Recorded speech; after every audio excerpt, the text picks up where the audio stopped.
इस कहानी की शुरुआत में हमें पिस्टन कप रेसिंग ग्राउंड को दिखाया जाता है, जहां आज motor speedway of the south championship की आखिरी रेस होती है, जिसमें जो भी विनर होगा उसे सीजन के टाइटल के साथ साथ पिस्टन कप भी दिया जाएगा। फिर हमें इस कहानी के मेन कैरेक्टर लाइटिंग मैक्विन को दिखाया जाता है, जो एक मॉडर्न और नया रेसर होता है। फिर रेस स्टार्ट होती है, जिसमें मैक्विन सभी कारों को पीछे छोड़ता हुआ आगे बढ़ रहा होता है, लेकिन सबसे आगे फेमस रेसर द किंग होते हैं, जो डायनेको के मॉडल होते हैं और उन्होंने आज तक बहुत सी रेस जीत ली थी, लेकिन अब वो रिटायर होने वाले थे, इसीलिए उनकी आखिरी रेस थी। किंग के पीछे चिकी होता है, जो हमेशा से ही द किंग को हराना चाहता है, इसीलिए जब मैक्विन उससे आगे निकलने लगता है तो वो मैक्विन को हिट कर देता है, जिससे मैक्विन का बैलेंस बिगड़ जाता है और वो ग्राउंड से बाहर चला जाता है। और चिक एक दूसरी कार को भी टक्कर मार देता है ताकि मैक्विन आगे ना आ सके, लेकिन मैक्विन सभी कारों से बचता हुआ सेफली बाहर आ जाता है। ये देखकर उसके फैंस बहुत खुश होते हैं। फिर मैक्विन फुल स्पीड में आगे बढ़ने लगता है और वो पिच स्टॉप पर सर्विसिंग के लिए भी नहीं रुकता,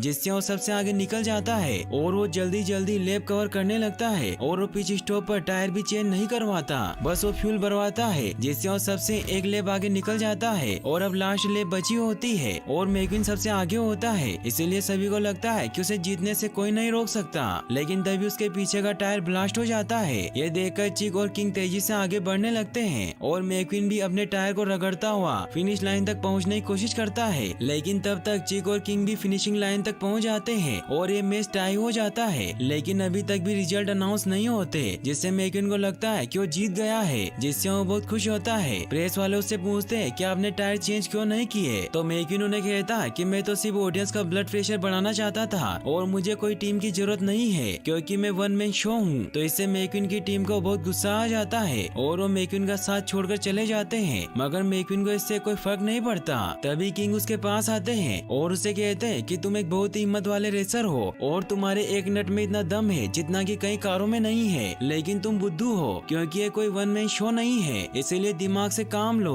और अपने लिए एक अच्छा सा क्रू चीफ और एक अच्छी सी टीम रख लो। लेकिन मैक्विन उनकी बातों पर ध्यान नहीं देता और डायनेको ब्लू के सपने देखने लग जाता है। फिर जब रिजल्ट अनाउंस किए जाते हैं तो मैक्विन को पता चलता है कि ये मैच टाई हो गया है, जिससे वो बहुत उदास हो जाता है और चिक उसका मजाक उड़ाने लगता है। फिर अनाउंस किया जाता है कि पिस्टन कप के ऑफिशियल ने डिसीजन लिया है कि एक हफ्ते बाद तीनों कारों के बीच कैलिफोर्निया में टाई ब्रेकर रेस होगी। तो चिक मैक्विन को कहता है कि जो पहले कैलिफोर्निया जाएगा वो ही डायनेको के साथ डील फाइनल करेगा। इससे मैक्विन को बहुत गुस्सा आता है और वो अपने ट्रक मैक को जल्दी से कैलिफोर्निया निकलने को कहता है। तो मैक उसे कहता है कि तुम्हें निकलने से पहले स्पॉन्सर से मिलना होगा, लेकिन मैक्विन उनसे नहीं मिलना चाहता था क्योंकि उसे रस्टी कार बिल्कुल भी पसंद नहीं थी। तो मैक उसे कहता है कि तुमने इनके साथ कॉन्ट्रैक्ट साइन किया है, इसीलिए तुम्हें वहाँ जाना होगा। फिर मैक्विन रस्टीज के ओनर डस्टी एंड रस्टी से मिलता है, फिर वो वहाँ से कैलिफोर्निया की तरफ निकल जाते हैं। वो पूरे दिन भर सफर करते हैं, इससे मैक काफी ज्यादा थक जाता है, इसीलिए वो ब्रेक लेने लगता है। तो मैक्विन उसे कहता है कि आज हम पूरी रात ड्राइव करेंगे, क्योंकि मैं सबसे पहले कैलिफोर्निया पहुँचना चाहता हूँ ताकि मैं डायनेको के साथ डील फाइनल कर सकूँ।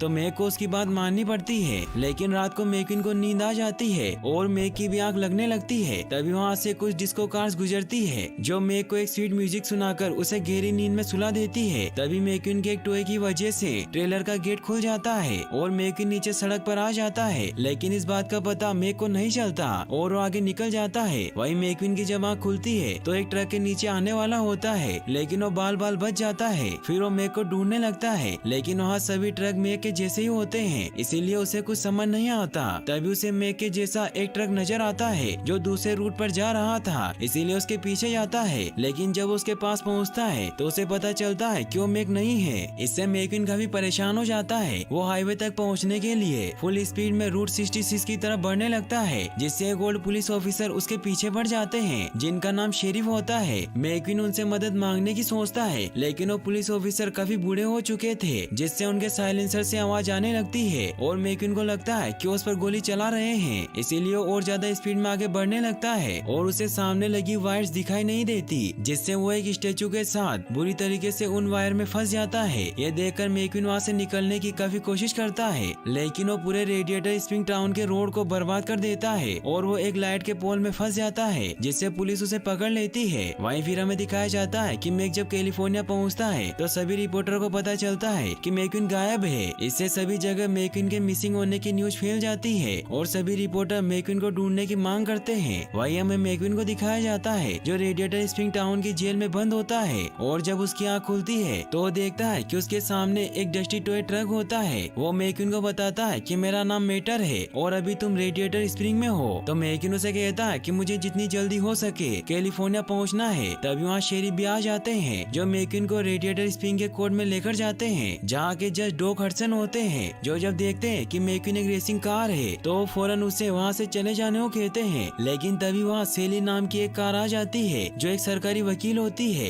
वो डॉक के फैसले से सहमत नहीं होती, इसीलिए वो डॉक को कहती है कि आपको ये फैसला बदलना चाहिए और उसी से रोड बनवाना चाहिए जिसने रोड खराब किया है। तो डॉक उसे कहते हैं कि मैंने इन जैसों को बहुत देखा है, इसीलिए इनको मैं बहुत अच्छी तरीके से जानता हूँ। लेकिन सेली अपनी बात मनवाने के लिए पूरे टाउन वालों से कहती है कि अगर ये रोड नहीं बनेगा तो यहाँ कोई भी नहीं आएगा। तो सभी टाउन वाले काफी परेशान हो जाते हैं और डॉक को अपना फैसला बदलना पड़ता है। डॉक मैक्विन को बताते हैं कि तुम्हें बेसी की मदद से रोड को दोबारा बनाना होगा, क्योंकि बेसी एक रोड बनाने वाली मशीन थी। तो मैक्विन काफी परेशान हो जाता है। वो डॉक को कहता है कि इसमें कितना टाइम लग जाएगा। तो डॉक उसे कहते हैं कि अगर तुम ठीक से काम करोगे तो 5 दिन लग जाएंगे। फिर वो मेटर को उसे बेसी से जोड़ने को कहते हैं, लेकिन मेटर जैसे ही पार्किंग लॉक खोलता है तो मैक्विन वहाँ से भाग जाता है। यह देखकर मेटर के होश उड़ जाते हैं और उसे समझ आता है कि पहले उसे मैक्विन को मेसी से जोड़ना चाहिए था, फिर पार्किंग लॉक खोलना चाहिए था। वही मैक्विन को आजाद होकर काफी मजा आ रहा होता है और वो फुल स्पीड में कैलिफोर्निया की तरफ बढ़ने लग जाता है। लेकिन तभी उसका फ्यूल खत्म हो जाता है क्योंकि शेरिफ ने उसका फ्यूल निकाल दिया था। फिर मैक्विन को बेसी से जोड़ दिया जाता है और वो रोड बनाने लग जाता है। मैक्विन मेटर को कहता है कि मैं इन सब कामों के लिए नहीं बना हूँ, मैं एक फेमस रेसिंग कार हूँ। तभी वहाँ लुइजी और गुइडो आ जाते हैं जिनकी टायर की शॉप होती है। लुइजी मैक्विन से पूछता है कि क्या तुम फरारी अन्ना को जानते हो? तो मैक्विन उसे कहता है कि वो यूरोपियन सर्किट में रेस करते हैं और मैं पिस्टन कप में। तो लुइजी और गुइडो इससे काफी गुस्सा हो जाते हैं क्योंकि वो सिर्फ फरारी रेसिंग के फैन थे, इसीलिए वो वहाँ से चले जाते हैं। तभी वो देखते हैं कि वहाँ 2 कस्टमर आ रहे हैं। इससे सभी बहुत खुश होते हैं क्योंकि आज रेडिएटर स्प्रिंग में काफी दिनों बाद कोई आया था। सभी उन दोनों कारों को अपनी अपनी सर्विस के बारे में बताते हैं, लेकिन वो दोनों हाईवे का रास्ता भटक गए थे, इसीलिए वो किसी से भी कोई सामान नहीं खरीदते और वहाँ से जाने लगते हैं। ये देखकर मैक्विन उन दोनों को कहता है कि मैं फेमस कार रेसर लाइटिंग मैक्विन हूँ, इसीलिए तुम मेरी टीम को कॉल करो ताकि वो यहाँ आकर मुझे बचा सके। लेकिन वो मैक्विन की हालत देखकर उस पर विश्वास नहीं करते और वहाँ से चले जाते हैं। तभी मैक्विन रेडियो पर सुनता है कि मैक्विन मिसिंग है और चिकी सबसे पहले कैलिफोर्निया पहुँच गया है। इससे मैक्विन काफी परेशान हो जाता है और चिक के बारे में सपने देखने लगता है कि अगर वो वहाँ नहीं पहुँचा तो चिक रेस जीत जाएगा और वो डायनेगो की स्पॉन्सरशिप ले लेगा, जिससे उसे बहुत गुस्सा आता है और वो मेट्रो को कहता है कि अगर मैं ये रोड बना दूं तो मैं यहाँ से जा सकता हूँ। तो मेट्रो उसे कहता है कि जज ने तो यही कहा था। तो मैक्विन अपनी फुल स्पीड में वो रोड बहुत ही जल्दी पूरा कर लेता है और मेटर डॉक को आकर बताता है कि रोड बनकर तैयार हो गया है। तो सभी वो रोड देखने जाते हैं तो वो देखते हैं कि मैक्विन ने बहुत ही बेकार रोड बनाया है और मेटर जब उस पर चलता है तो उसे सिर्फ झटके ही झटके लगते हैं। ये देखकर सेली मैक्विन को कहती है कि तुम अपने आप को समझते क्या हो, हमने तुम्हें रोड सही करने को कहा था। तो मैक्विन उसे कहता है कि डॉग ने कहा था कि काम पूरा करो और चले जाओ। तभी डॉग वहाँ आ जाते हैं और वो मैक्विन को कहते हैं कि मैंने तुम्हें रोड रिपेयर करने की सजा दी थी, ना कि खराब करने की, इसीलिए इस रोड को खोदो और दोबारा रिपेयर करो। तो मैक्विन उन्हें कहता है कि मैं कोई बुलडोजर नहीं हूँ, मैं एक रेस कार हूँ। तो डॉग उसे कहते हैं कि अगर तुम सच में एक रेसर हो तो क्यों ना मेरी और तुम्हारी एक छोटी सी रेस हो जाए। तो मैक्विन को ये मजाक लगता है। तो डॉग उसे कहते हैं कि अगर तुम जीते तो रोड में बनाऊंगा और अगर मैं जीता तो तुम इस रोड को दोबारा बनाओगे। तो मैक्विन को भी ये आइडिया बहुत अच्छा लगता है। फिर वो रेस करने के लिए ग्राउंड में जाते हैं जहाँ शेरिफ उन्हें बताते हैं कि ये ग्राउंड की रेस है। फिर रेस स्टार्ट होती है जहाँ मैक्विन फुल स्पीड में आगे बढ़ता है, लेकिन डॉग स्टार्ट ही नहीं ले पाते, इसीलिए वो थोड़ी देर बाद रेस स्टार्ट करते हैं और वो मेट्रो को भी साथ ले लेते हैं और उसे कहते हैं कि शायद तुम्हारी किसी को जरूरत पड़ जाए। वही मैक्विन फुल स्पीड में राउंड लगाकर टर्न लेता है, लेकिन वो मुड़ नहीं पाता और सीधा खाई में जाकर गिर जाता है। तो डॉग उसका मजाक उड़ाते हैं और उसे कहते हैं कि तुम चाहे रोड रिपेयर करो या फिर रेसिंग, दोनों ही बेकार है। ये कहकर वहाँ से चले जाते हैं। मेटर मैक्विन को टो करता है और उसे कहता है कि डॉग को पता था कि तुम नीचे गिरोगे। फिर मैक्विन दोबारा से उस रोड को रिपेयर करने लग जाता है। उसे खुद पर बहुत गुस्सा आता है कि वो एक छोटा सा टर्न नहीं ले पाया और वो पूरी रात मेहनत करके उस रोड को आधा बना लेता है। सुबह सभी उस रोड को देखकर बहुत खुश होते हैं क्योंकि अब रोड बहुत अच्छा बना था। डॉग भी मैक्विन के काम से बहुत खुश होते हैं, लेकिन वो वहाँ नहीं होता क्योंकि मैक्विन ग्राउंड में टर्न मारने की कोशिश कर रहा था, लेकिन वो ऐसा नहीं कर पा रहा था तभी डॉग वहाँ आ जाते हैं, जो जब ये सब देखते हैं तो शेरिफ को वहाँ से भेज देते हैं और कहते हैं कि मैं इस पर नजर रखूंगा। तो शेरिफ वहाँ से चले जाते हैं और डॉग मैक्विन के पास जाते हैं और उसे समझाते हैं कि ये ट्रैक सीमेंट का नहीं है बल्कि मिट्टी का है, इसीलिए अगर तुम्हारे 3 व्हील्स में ब्रेक नहीं है तो ब्रेक कसकर दबाओ और जब तुम राइट टर्न लोगे तो लेफ्ट में घूम जाओगे। लेकिन मैक्विन उन्हें कहता है कि अब आप मुझे रेसिंग सिखाएंगे, लेकिन मैक्विन उनकी बात नहीं सुनता और वहाँ से चला जाता है। लेकिन जब वो वापस रेसिंग करने जाता है तो डॉग की बात सोचकर लेफ्ट की जगह राइट टर्न लेता है, लेकिन वो नीचे गिर जाता है। फिर हमें दिखाया जाता है कि मैक्विन और रोड बनाने लग जाता है। वहीं शेरिफ मेटर को आज रात मैक्विन पर निगरानी रखने की जिम्मेदारी दे देते हैं। वहीं सेली रेड की मदद से मैक्विन को साफ करवा देती है और उससे अपने होटल कोजीकोन में रहने का ऑफर करती है, क्योंकि मैक्विन ने बहुत अच्छा रोड बनाया था। मैक्विन उसे कहता है कि तुम्हें तो मेरी फिक्र होने लगी है। फिर सेली वहाँ से चली जाती है। तभी मेटर मैक्विन के पास आता है और उसे कहता है कि आज रात मैं तुम्हारा चौकीदार हूँ, इसीलिए आज हम धमाल करेंगे। तो मैक्विन उसे कहता है कि मुझे रोड का काम खत्म करना है और यहाँ से निकलना है। तो मेटर उसे कहता है कि कोई बात नहीं, वैसे भी मैं जो मस्ती कर सकता हूँ वो तुम नहीं कर पाओगे। तो मैक्विन उसकी बातों में आ जाता है और उसे कहता है कि तुम मुझे क्या समझते हो, मैं लाइटिंग मैक्विन हूँ, मैं कुछ भी कर सकता हूँ। तो मेटर उसे आज रात खेत में लेकर जाता है जहाँ सारे ट्रैक्टर सोए हुए थे। मेटर एक ट्रैक्टर के पास जाकर हॉर्न बजाता है जिससे वो ट्रैक्टर उल्टे हो जाते हैं और मेटर को बहुत मजा आता है। फिर मेटर मैक्विन को भी ये सब करने को कहता है, लेकिन मैक्विन के पास हॉर्न नहीं होता, इसीलिए वो बहुत स्पीड में रेस मारता है जिससे वो सारे ट्रैक्टर उलट पुलट हो जाते हैं। इससे उन दोनों को काफी मजा आता है। लेकिन तभी वहाँ फ्रैंक आ जाता है जो कि एक हार्वेस्टर होता है। यह देखकर मेटर और मैक्विन वहाँ से भागने लगते हैं और वो उस खेत से बाहर निकल जाते हैं। फिर जब वो रेडिएटर स्प्रिंग पहुँचते हैं तो मेटर मैक्विन को अपनी रिवर्स ड्राइविंग दिखाता है। यह देखकर मैक्विन बहुत हैरान होता है और वो मेटर से पूछता है कि ये सब तुमने कैसे किया। तो मेटर उसे बताता है कि ये सब साइड मिरर का कमाल है और तुम चाहो तो मैं भी तुम्हें सिखा सकता हूँ। तो मैक्विन उसे कहता है कि तुम बात तो सही कह रहे हो, मैं इसे अपनी मेन रेस में यूज कर सकता हूँ। तो मेटर उसे कहता है कि तुम हमेशा उस रेस की बात क्यों करते रहते हो, ऐसा उस रेस में क्या रखा है। तो मैक्विन उसे कहता है कि ये सिर्फ एक रेस नहीं है, यह मेरा सपना है कि मैं पिस्टन कप जीतूं और जब मैं जीतूंगा तब मेरे पास बड़े बड़े हेलीकॉप्टर होंगे और मुझे बड़े बड़े स्पॉन्सर मिलेंगे। तो मेटर उसे कहता है कि बचपन से मेरा भी एक सपना रहा है कि एक दिन मैं भी एक हेलीकॉप्टर में बैठूंगा, और क्या तुम मेरा इस सपना पूरा करोगे। तो मैक्विन उसे कहता है कि क्यों नहीं, मैं तुम्हें हेलीकॉप्टर में बिठा दूंगा।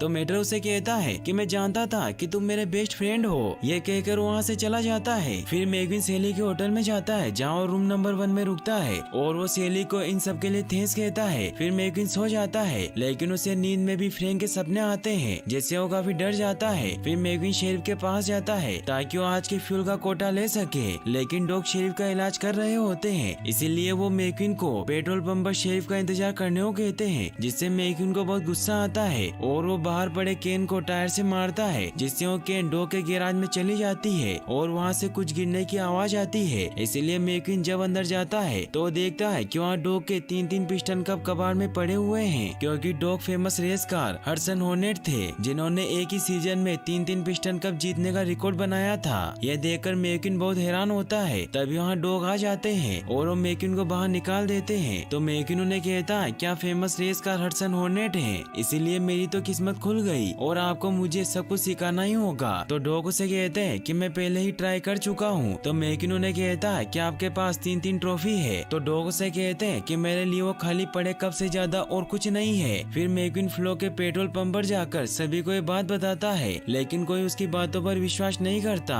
तभी सेली वहाँ आती है जो मैक्विन को ड्राइव पर ले जाने के लिए उसमें फ्यूल भर देती है। तो शेरिफ उसे कहते हैं कि ऐसा मत करो, ये यहाँ से भाग जाएगा। तो शेली उन्हें कहती है कि मुझे इस पर भरोसा है। फिर वो दोनों साथ में ड्राइव पर जाते हैं जहाँ वो दोनों बहुत एंजॉय करते हैं। फिर वो एक व्हील वेल नाम की जगह पर रुकते हैं जो बहुत समय पहले एक बहुत ही पॉपुलर प्लेस हुआ करता था। मैक्विन सेली से कहता है कि तुम जैसी कार यहाँ क्या कर रही है। तो सेली मैक्विन को बताती है कि पहले मैं एक लॉयर थी और मेरी लाइफ बहुत अच्छी चल रही थी, लेकिन मैं खुश नहीं थी, इसीलिए मैंने कैलिफोर्निया छोड़ दिया और मैं चलती रही। लेकिन फिर यहाँ आकर मेरा एक्सल टूट गया तो डॉग ने मुझे ठीक किया और यहाँ के लोगों ने मुझे सहारा दिया और तब से मैं यही हूँ। तो मैक्विन उसे कहता है कि क्या तुम्हारा कभी इस जगह से जाने का मन नहीं किया। तो सेली उसे कहती है कि मुझे इस जगह से प्यार हो गया था और उसे बताती है कि यह जगह पहले ऐसी नहीं हुआ करती थी, क्योंकि 40 साल पहले हाईवे वहाँ नहीं था और कार रेडिएटर स्प्रिंग वाले रास्ते से आया करती थी, क्योंकि क्योंकि उस वक्त लोग मंजिल की ओर नहीं बल्कि मंजिल की तरफ जाने वाले रास्ते को एंजॉय करते थे। लेकिन फिर 10 मिनट की ड्राइव बचाने के लिए इस टाउन को बाईपास कर दिया, जिससे ये टाउन बेजान हो गया और अब यहाँ से कोई भी कार नहीं गुजरती। तो मैकिन सेली को कहता है कि काश मैं इस जगह को वैसे देख पाता जैसे हुआ करती थी। तो सेली उसे कहती है कि मैंने भी कई बार ये सपना देखा है, लेकिन एक ना एक दिन हम इस जगह को वापस वैसा ही बनाएंगे। फिर मैकिन सेली को ड्राइव के लिए थैंक्स कहता है। तभी वो देखते हैं कि रेडिएटर स्प्रिंग में सभी ट्रैक्टर उन्हें परेशान करने के लिए आ जाते हैं, क्योंकि मैकिन और मेटर ने उन्हें रात को परेशान किया था। इसीलिए सभी उन ट्रैक्टर को वहाँ से बाहर निकालने लगते हैं और मैकिन भी एक ट्रैक्टर के पीछे जाता है, जहाँ मैकिन देखता है कि डॉग पुराने रेसिंग टायर लगाकर ड्राइव करने की कोशिश कर रहे हैं। डॉग अपनी फुल स्पीड में उस ग्राउंड का पूरा चक्कर लगाते हैं और वो टर्न पर भी अपनी स्किल की मदद से आसानी से मुड़ जाते हैं। ये देखकर मैकिन बहुत हैरान होता है और वो डॉग के पास जाता है, लेकिन वहाँ से चले जाते हैं। तो मैकिन उनके पीछे पीछे उनके गैराज में जाता है और उन्हें कहता है कि आपकी ड्राइविंग कमाल की है। तो डॉग उसे वहाँ से जाने को कहते हैं। तो मैकिन उन्हें कहता है कि आप अपने करियर के टॉप पर रहते हुए भी आपने रेसिंग क्यों छोड़ दी। तो डॉग उसे बताते हैं कि 1954 में मेरा एक बहुत ही खतरनाक एक्सीडेंट हो गया था, जिसके बाद उन्होंने मुझे छोड़ दिया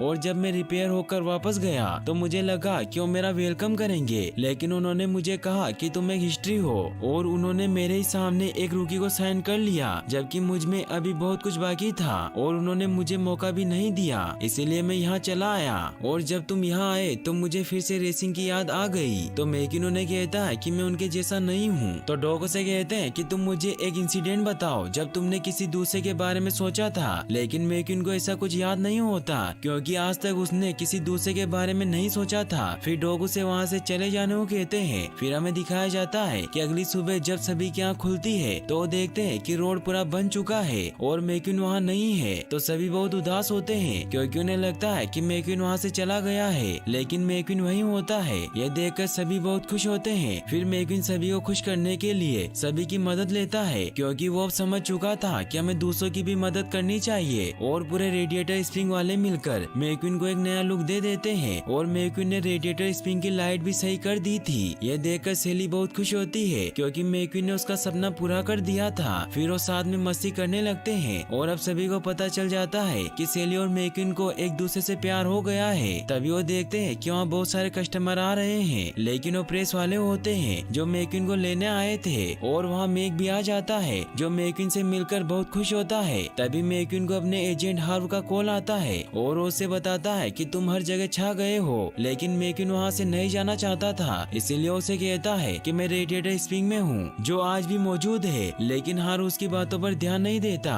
और उसे बताता है कि डायनेगो के पास कोई चॉइस नहीं थी, इसीलिए उन्होंने चिक को चूज कर लिया है। इससे मैकिन को बहुत गुस्सा आता है। इसीलिए हार्व उसे कहता है कि तुम्हें फटाफट कैलिफोर्निया पहुंचना होगा। लेकिन मैकिन सेली के पास जाता है कि मैं रेस जीतना चाहता हूँ, इसीलिए मुझे जाना होगा। तो सेली मैकिन को रोड के लिए थैंक्स कहती है। तभी मैकिन को कहता है कि तुम्हें चलना चाहिए, क्योंकि अगर तुम अभी ट्रेलर में नहीं बैठे तो तुम्हारा एजेंट मुझे नौकरी से निकाल देगा। तो मैकिन को ना चाहते हुए भी वहाँ से जाना पड़ता है और न्यूज वाले डॉग को थैंक्स कहते हैं, क्योंकि उन्होंने ही मैकिन के यहाँ होने की खबर उन्हें दी थी। सेली भी ये देख लेती है, इससे वो डॉग से बहुत गुस्सा हो जाती है। मेटर डॉग से कहता है कि मैं आखिरी बार मैकिन को गुड बाय बोलना चाहता था। सभी बहुत उदास होते हैं और डॉग को भी इससे काफी बुरा लगता है। फिर हमें अगले दिन कैलिफोर्निया के इंटरनेशनल स्पीडवे को दिखाया जाता है, जहाँ जनों की टाई ब्रेकर रेस होने वाली थी और इस रेस को देखने के लिए पूरे शहर की छुट्टी थी, क्योंकि रेसिंग के इतिहास में तीनों कारों के बीच में टाई हुआ था। फिर हमें मैकिन को दिखाया जाता है जो रेस की तरह ही अपना कॉन्फिडेंस बढ़ाने की कोशिश कर रहा होता है, लेकिन बार बार उसे रेडिएटर स्प्रिंग की बातें याद आ रही थी। फिर रेस स्टार्ट होती है, लेकिन मैकिन रेस पर ध्यान नहीं दे पाता,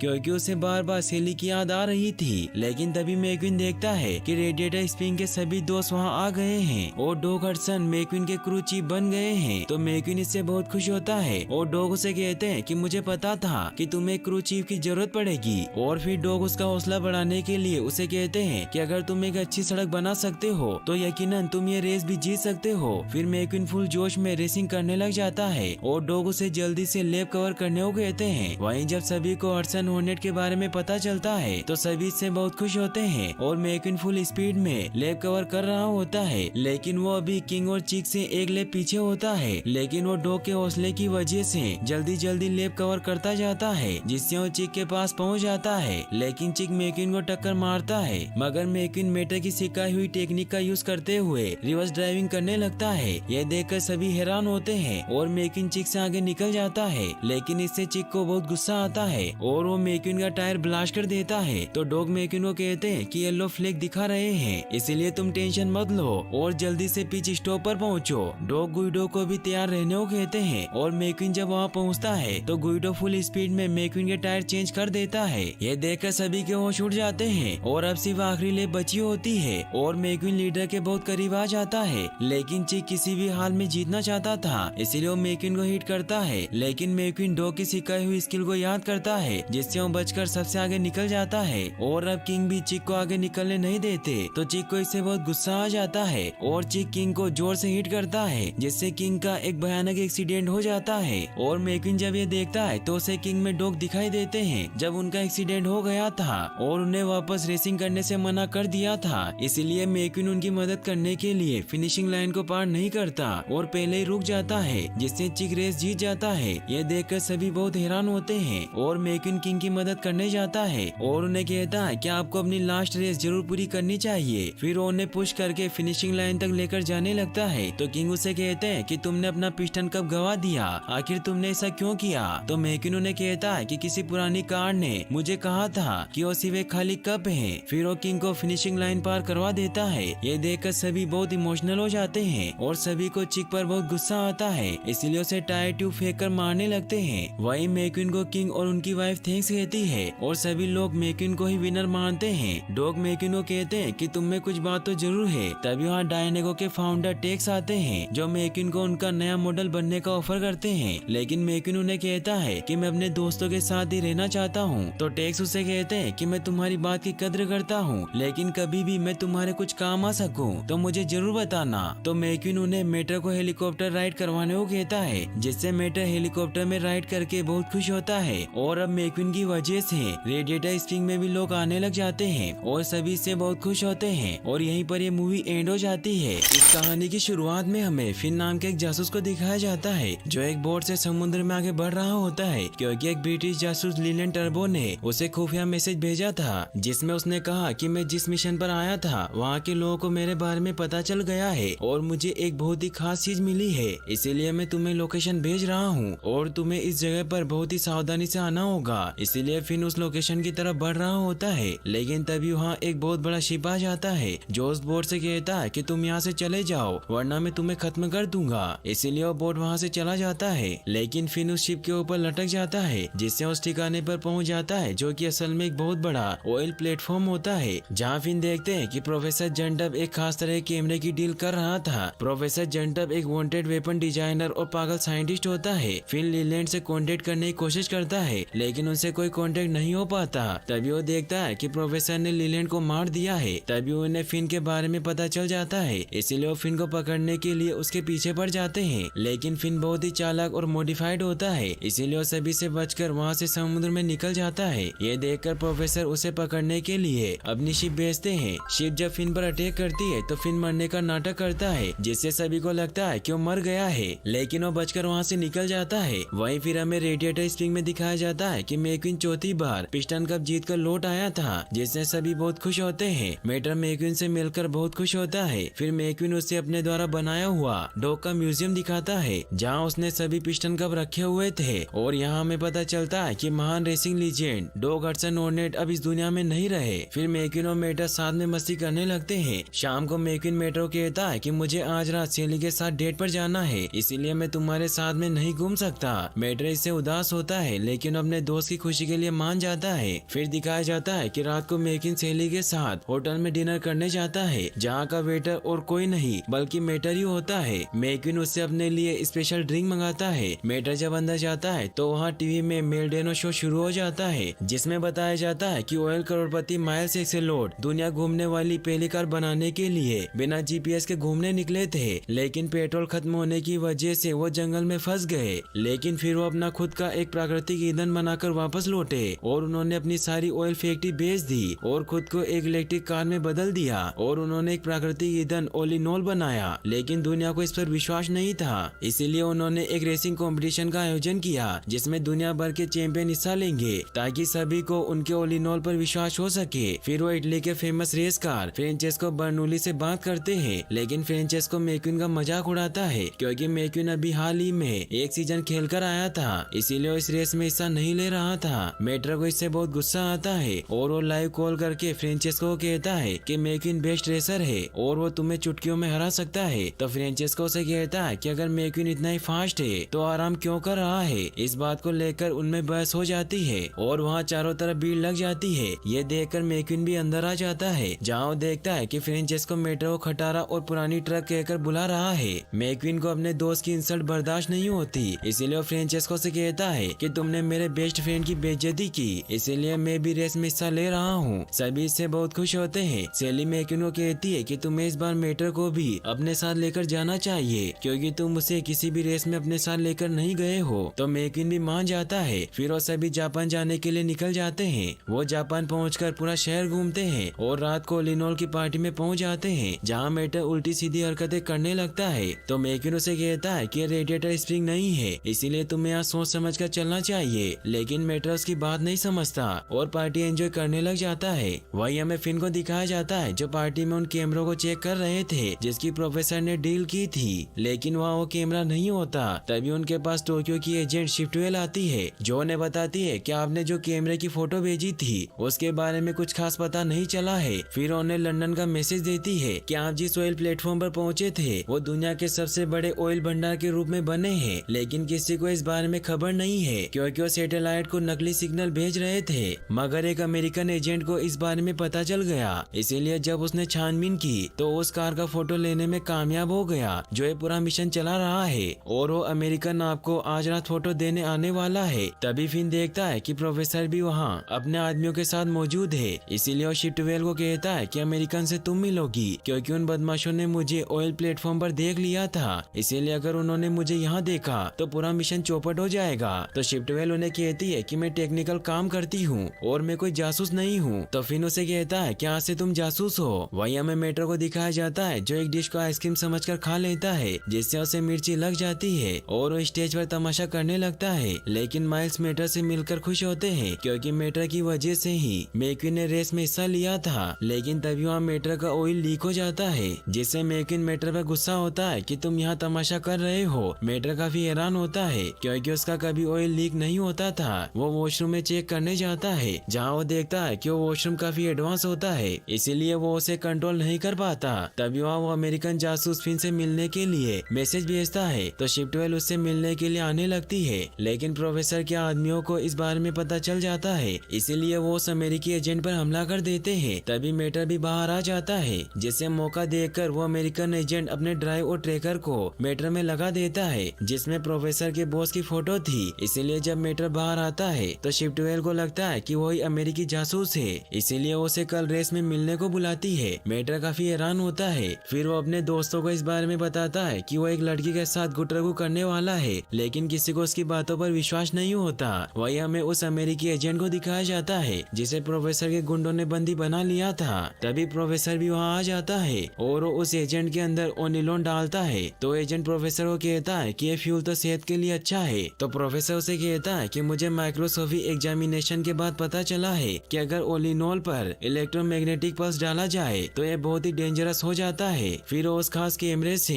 उस पर इलेक्ट्रोमैग्नेटिक पल्स डालने लग जाते हैं जिससे उस एजेंट का इंजन खराब होने लगता है और प्रोफेसर से पूछता है कि तुमने वो खास जानकारी किसे दी थी, लेकिन वो एजेंट उसे कुछ नहीं बताता। लेकिन प्रोफेसर एजेंट के इशारों से ही समझ जाता है कि उसने मेटर को जानकारी पास ऑन की है, इसीलिए उस एजेंट को मार देते हैं। फिर अगले दिन हमें दिखाया जाता है कि ओनिलोन की पहली रेस जापान में स्टार्ट होती है जिसमें सभी कार में ओलिनोल डाला गया था। मेटर मैक्वीन का पिट क्रू होता है जो आज उसे रेस में गाइड कर रहा था। रेस स्टार्ट होती है जिसमें फ्रेंचेस्को सबसे आगे निकल जाता है, लेकिन जब जैसे ही मिट्टी वाला इलाका आता है तो मैक्वीन सबको पीछे छोड़ता हुआ आगे निकल जाता है। वहीं हमें प्रोफेसर के आदमियों को दिखाया जाता है जो वहाँ एक बिल्डिंग में इलेक्ट्रोमैग्नेटिक पल्स वाले कैमरे के साथ मौजूद थे क्योंकि उनका बॉस ओनिलोन को बदनाम करना चाहता था ताकि ओनिलोन की सेल ना हो, इसीलिए इलेक्ट्रोमैग्नेटिक कैमरे से 3 रेसिंग कार के इंजन को ब्लास्ट करवा देता है। तभी उन्हें वहाँ मीटर भी नजर आ जाता है और उन्हें पता था कि उसके पास ये खुफिया जानकारी है, इसीलिए उसे मारने के लिए उसकी तरफ बढ़ने लगते हैं। फिन और शिफ्टवेल भी ये देख लेते हैं, इसीलिए इसीलिए फिन उसे बचाने जाता है और शिफ्ट-12 रेडियो के थ्रू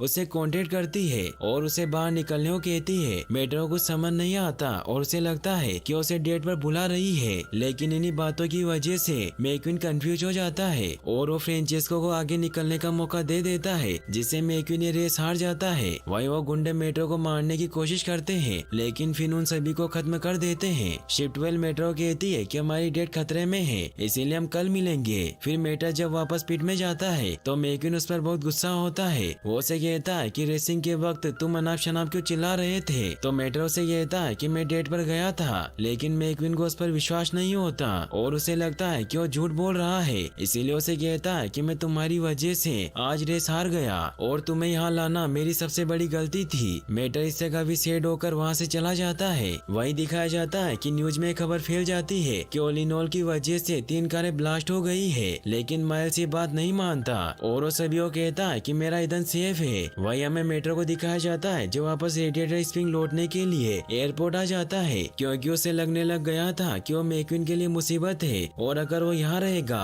तो मैक्विन रेस नहीं जीत पाएगा। इसलिए वो वहाँ से जाने लगता है, लेकिन तभी फिन वहाँ आ जाता है और उसे अपने साथ ले जाता है, क्योंकि प्रोफेसर के लोग उसके पीछे पड़े हुए थे। फिन मेट्रो को बताता है कि मैं एक खुफिया एजेंट हूँ। तभी वहाँ प्रोफेसर के आदमी आने लगते हैं, इसीलिए फिन मेट्रो को बचाने की कोशिश करने लग जाते हैं। फिन उन कारों पर हमला करके उन्हें डिस्ट्रॉय कर देते हैं। फिर वो अपने प्लेन में बैठकर वहाँ से निकल जाते हैं। वहीं हमें मैक्विन और उसके दोस्तों को दिखाया जाता है जो मेट्रो के जाने की वजह से काफी दुखी होते हैं, लेकिन मैक्विन सोचता है कि अगर वो घर चला गया तो वहाँ सेफ रहेगा। वहीं मेट्रो शिफ्ट-12 से मिलकर खुश होता है। शिफ्ट-12 मेट्रो के अंदर से वो डिवाइस निकाल लेती है जो उस अमेरिकी एजेंट ने उसके अंदर लगाया था, लेकिन अभी भी शिफ्ट-12 और फिन को लगता है कि वो अमेरिकी एजेंट है और वो टॉय ट्रक बनने का नाटक कर रहा है। फिर उस फोटो को देखते हैं जिसमें सिर्फ एक बोनट की फोटो थी और वही प्रोफेसर का बॉस था। फिन को कुछ समझ नहीं आता कि हम इस इंजन से उसके बॉस का कैसे पता लगाएंगे। तभी मेट्रो उन्हें बताता है कि बहुत ही पुराना इंजन है जिसके पार्ट्स आसानी से नहीं मिलते, लेकिन इसके पार्ट्स बदले जा रहे हैं और ये सभी ओरिजिनल पार्ट्स हैं। तो फिन उसके इस काम से खुश होते हैं। फिर वो पेरिस जाने के लिए निकल जाते हैं, क्योंकि फिन पेरिस में एक ब्लैक मार्केट डीलर को जानता था। फिन मेट्रो को भी उनकी टीम में शामिल होने को कहते हैं, तो मेट्रो भी मान जाता है क्योंकि वो बचपन से जासूस बनना चाहता था। फिर दिखाया जाता है कि वो पेरिस पहुंचकर ब्लैक मार्केट में जाते हैं, जहाँ वो डीलर फिन को देख लेता है, इसीलिए वहाँ से भागने लगता है, लेकिन शिफ्ट-12 उसे शौक देकर पकड़ लेती है। लेकिन फिन उसे ऐसा करने से मना करते हैं और उन्हें बताते हैं कि ये मेरा खबरी है और हमेशा भागने का नाटक करते थे ताकि किसी को पता न चले कि वो उनका खबरी है और उसका नाम टॉम्बर था। फिर शिफ्ट-12 उसे उस कार की फोटो दिखाती है तो टॉम्बर उन्हें बताता है कि सबसे पुरानी खटारा कार है और इसके पार्ट्स मैंने ही बेचे थे और वो मेरा बेस्ट कस्टमर है, लेकिन वो हमेशा फोन पर बिजनेस करता है। तभी मेट्रो सभी को बताता है कि इस पुरानी कारों को कद्दू कारें कहा जाता है जो वक्त के साथ बिगड़ती रहती है। तो फिन को इससे आइडिया आता है और वो शिफ्ट-12 को ऑयल प्लेटफॉर्म की फोटो चेक करने को कहते हैं, जिससे उन्हें पता चलता है कि वहाँ जितनी भी कारें थी वो सभी काफी पुरानी थी। जिससे टॉम्बर को भी याद आता है कि 2 दिन बाद इटली में सभी कद्दू कारों की एक सीक्रेट मीटिंग होने वाली है। तो मेट्रो उन्हें कहता है कि वहीं अगली रेस भी होने वाली है। फिर वो इटली जाने के लिए निकल जाते हैं। शिफ्ट-12 इटली के कैमरों को हैक कर लेती है, जिससे उसे पता चल जाता है कि टॉम्बर सही कह रहा था, क्योंकि बहुत सारी कद्दू कारें आज इटली आई थी। तभी शिफ्ट-12 को एक आइडिया आता है और वो देखती है कि वो मेट्रो को कद्दू कार के एक टॉय ट्रक में बदल सकती है, ताकि मेट्रो उस मीटिंग में जाकर पता लगा सके कि इन सब के पीछे कौन है। वहीं दिखाया जाता है कि गुइडो और लुइजी अपने सभी दोस्तों को इटली में अपने अंकल के यहाँ ले जाते हैं, क्योंकि वो यहीं पले बड़े थे। वो लुइजी और गुइडो को देखकर बहुत खुश होते हैं और वो उन सभी के आने की खुशी में जश्न मनाने लग जाते हैं, लेकिन मैक्विन मेट्रो की वजह से काफी उदास होता है। तो लुइजी के अंकल उसे समझाते हैं कि पहले जब लुइजी और गुइडो मेरे साथ काम करते थे तो वो दोनों हर बात पर झगड़ने लग जाते थे। तो मैं उन्हें समझाता था कि हमें बेस्ट फ्रेंड से झगड़ा करना चाहिए, लेकिन फिर हमें जल्दी दोस्त बन जाना चाहिए, क्योंकि कोई भी झगड़ा फ्रेंडशिप से बड़ा नहीं होता। तो मैक्विन भी उनकी बात समझ जाता है। वही दिखाया जाता है कि फिन मेट्रो पर एक डिवाइस लगा देते हैं और शिफ्ट-12 उसे बताती है कि तुम इस डिवाइस की मदद से किसी भी ट्रक का रूप ले सकते हो और ये डिवाइस तुम्हारी वॉइस से चलता है। फिर मेट्रो अपने रूप बदलने लग जाता है, जिससे वो बहुत खुश होता है। फिर मेट्रो कहते हैं कि तुम्हें पार्टी में किसी के सामने नहीं आना है और बाकी सब कुछ हम संभाल लेंगे। तभी शिफ्ट-12 देखती है कि मेट्रो कुछ डेंट्स है, जिससे वो सही से रूप नहीं बदल पा रहा है, तो उसके डेंट्स को ठीक करने लगती है, लेकिन मेट्रो उसे ऐसा करने से मना करता है और उसे कहता है कि मैं पिचके हुए निशान किसी इसे ठीक नहीं करवाऊंगा, क्योंकि ये मेरी और लाइटनिंग मैक्वीन की दोस्ती की निशानी है, इसीलिए मैं इन्हें हमेशा संभाल कर रखना चाहता हूँ। तो शिप 12 भी उसकी बात मान लेती है। फिर फिन उसे अपने लिए हथियार चुनने को कहते हैं। वही हमें इटली में दिखाया जाता है कि ओलिनोल की सेकंड रेस स्टार्ट हो जाती है, लेकिन मैक्वीन मैटर की वजह से थोड़ा दुखी होता है। वही हमें उस बिल्डिंग को दिखाया जाता है जहाँ आज सभी कद्दूकारों की मीटिंग होने वाली थी, जहाँ शिप 12 अपने प्लान के मुताबिक इवान नाम के टॉय ट्रक के पास आती है और उसे कहती है कि मेरे दादाजी का टायर पंचर हो गया है, इसीलिए क्या आप मेरी मदद कर सकते हैं। तो इवान उसके पीछे जाता है, जिससे उसे शॉक देकर बेहोश कर देती है। फिर मेटर इवान का रूप लेकर मीटिंग में चला जाता है। मेटर में लगी हुई AI टेक्नोलॉजी की वजह से वो वहाँ की हर एक चीजों के बारे में इंफॉर्मेशन देख पा रहा था। फिर वो अंदर जाते हैं जहाँ बहुत सारी कद्दूकारें आई हुई थी और वो सभी अपने बॉस के आने का इंतजार कर रहे थे, लेकिन उनका बॉस वहाँ नहीं आता और वो लाइव आकर उन्हें बताता है कि मेरा क्लच बॉक्स खराब हो चुका है, इसलिए मैं वहाँ नहीं आ सका। और उस वीडियो में भी उनके बॉस की शक्ल नहीं दिख रही थी, इसलिए किसी को पता नहीं चलता कि उनका बॉस कौन है। फिर बॉस सभी को कहता है कि दुनिया की सभी कारें हम पुरानी कारों का मजाक उड़ाती है, हमें कद्दू खटारा कचरा कहकर पुकारा जाता है, लेकिन अब हम ये सब और नहीं सहेंगे। फिर वो एक के बाद एक रेसिंग कार के इंजन को ब्लास्ट करने लग जाते हैं। बॉस सभी को कहता है कि जमाना नए ईंधन की तलाश में है, लेकिन आज के बाद सभी पेट्रोल की तरफ भागेंगे और हम दुनिया के सबसे बड़े अनखोजे तेल भंडार के मालिक होने की वजह से सबसे ताकतवर बन जाएंगे। शिप 12 को भी इस बात का पता चल जाता है कि कोई रेसिंग कार पर इलेक्ट्रोमैग्नेटिक पल्स डाल रहा है, जिससे वो कार ब्लास्ट हो रही है, इसीलिए फिन उन्हें पकड़ने जाते हैं। लेकिन प्रोफेसर के लोगों ने फिन को पकड़ने की पहले ही तैयारी कर रखी थी, इसीलिए फिन स्ट्रॉन्ग मैग्नेट के साथ चिपक जाते हैं, जिससे वो उन्हें पकड़ लेते हैं। वहीं वो कद्दू कारें मैक्वीन और फ्रांचेस्को को छोड़कर सभी कारों को ब्लास्ट कर देते हैं। मैक्वीन ये रेस जीत जाता है, लेकिन वो ये देखकर बहुत हैरान होता है कि बाकी की सभी कारें ब्लास्ट हो गई है, जिससे हर तरफ ओनिलोन की बदनामी होने लगती है। और माइल्स भी फैसला कर लेते हैं कि लंदन में होने वाली आखिरी रेस में ओलिनोल इस्तेमाल नहीं होगा। सभी कद्दू कारें इससे खुश होती है। वहीं शिप 12 फिन को बचाने की कोशिश करती है, लेकिन प्रोफेसर की कारें उसे भी पकड़ लेती है। मेटर भी वहाँ से निकलने लगता है, तभी वो देखता है कि मैक्वीन न्यूज में सभी को कहता है कि मैं अगली रेस में ओलिनोल इस्तेमाल करूंगा,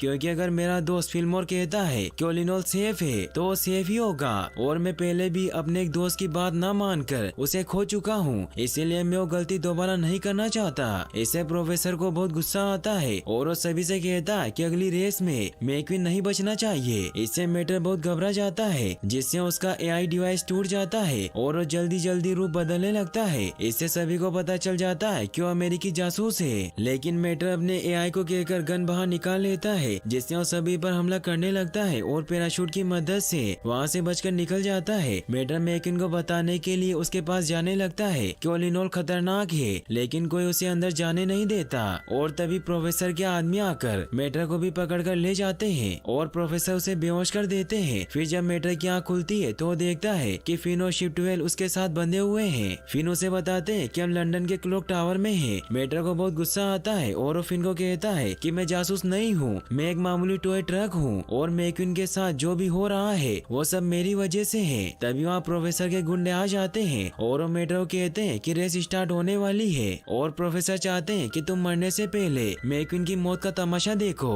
वही हमें दिखाया जाता है कि मैक्वीन के पास सेली और रेडिएटर स्प्रिंग के सभी दोस्त आ गए थे, क्योंकि मेटर घर नहीं लौटा था। सेली मैक्वीन को कहती है कि तुम चिंता मत करो, क्योंकि सार्ज और शेरिफ उसे ढूंढ रहे हैं, लेकिन मैक्वीन रेस नहीं करना चाहता था। तो सेली उसे कहती है कि अगर मेटर यहाँ होता तो उसे बहुत बुरा लगता, इसीलिए तुम्हें मेटर के लिए ये रेस करनी होगी। माइल्स भी मैक्वीन को ओलिनोल इस्तेमाल करने के लिए थैंक्स कहता है। फिर रेस स्टार्ट होती है और प्रोफेसर के आदमी मैक्वीन पर इलेक्ट्रोमैग्नेटिक पल्स डालते हैं, लेकिन मैक्वीन को कुछ नहीं होता। इससे प्रोफेसर बहुत गुस्सा होता है और उन्हें कॉल पर कहता है कि हमें दूसरे प्लान पर काम करना होगा। और प्रोफेसर की कारें मेटर को बताती है कि मैक्वीन जब पिट पर रुकेगा तो हम उसमें बॉम्ब रख देंगे, जिससे तुम्हारा दोस्त नहीं बचेगा। मेटर को इससे बहुत गुस्सा आता है और वो गन निकाल लेता है, लेकिन उसमें गोली नहीं होती, जिससे उसका मजाक उड़ाकर वहाँ से चले जाते हैं। मगर मेटर बंदूक एक्टिवेट करके रस्सी को तोड़ देता है, जिससे वो सेफली वहाँ से बाहर निकल जाता है। फिर वो फिन और शिप 12 को बचाने लगता है, लेकिन फिन उसे कहते हैं कि जाओ मैक्वीन की मदद करो और पिट में से सभी को बाहर निकालो, हमें कुछ नहीं होगा।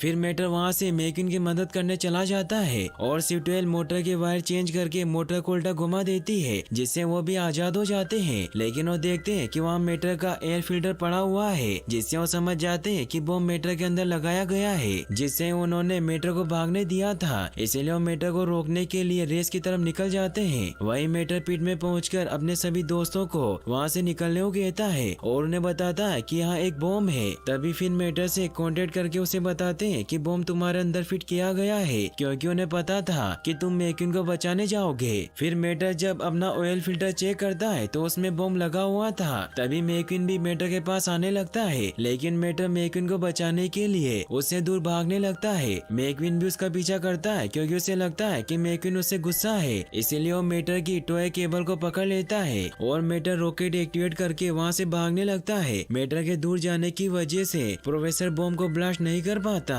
और शिप 12 भी वहाँ पहुँच जाती है, मगर प्रोफेसर वहाँ से भागने लगता है। तो फिन शिप 12 को कहते हैं कि मैं प्रोफेसर को पकड़ता हूँ और तुम मेटर की मदद करो। प्रोफेसर भागता हुआ अपनी बोट के पास पहुँच जाता है, लेकिन फिन उसे पकड़ लेते हैं और उसके शिप को डिस्ट्रॉय कर देते हैं। वही प्रोफेसर के आदमी मेटर को मारने के लिए उसके पीछे पड़ जाते हैं, लेकिन शिप 12 उन्हें खत्म कर देती है और वो मेटर को रोककर उसे कहती है कि हमें तुम्हारे अंदर के बॉम्ब को निकालना होगा। और मेटर मैक्विन को कहता है कि तुम्हें मारने के लिए मेरे अंदर बॉम्ब लगाया गया है। तभी फिन भी प्रोफेसर को पकड़ कर ले आते हैं और प्रोफेसर के गुंडे उन पर अटैक करने लगते हैं, लेकिन मेटर और उसके दोस्त मिलकर उन सभी को वहाँ से भगा देते हैं। फिन प्रोफेसर को बॉम्ब बंद करने को कहते हैं, लेकिन प्रोफेसर उन्हें कहता है कि मैं इसे बंद नहीं कर सकता, क्योंकि ये आवाज से चलता है और जब वो डीएक्टिवेट बोलता है तो बॉम्ब में टाइमर स्टार्ट हो जाता है। और प्रोफेसर सभी को बताता है कि इस बॉम्ब को वही डीएक्टिवेट कर सकता है जिसने इसे बनाया है। ये देखकर गुइडो बॉम्ब को खोलने की कोशिश करता है, लेकिन उसे खास तरह के बोल्ट से फिट किया गया था,